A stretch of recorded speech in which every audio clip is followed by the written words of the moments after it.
aha reka twumve Yago abandi muragenda mukurikira. Yo, big people, beautiful people. Abang. Bimeze bite za ntungamo Yago? Bwana, midday, good. How you doing, man? Ngo wafunguye iduka ariko ngo uri muri icururiza muri za ntungamo Bwana, njyewe se ko nta buzima na buke ntabaho, ubuzima bwose njye mbubaho. Was born ready, midday ready, always midday.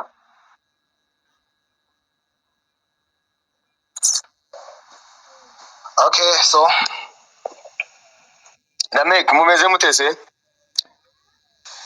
meze neza man. Ntabwo maze umwanya munini mbakurikira, ariko umwanya muto yamaze numvise ingingo muriho, numva muri kukiza.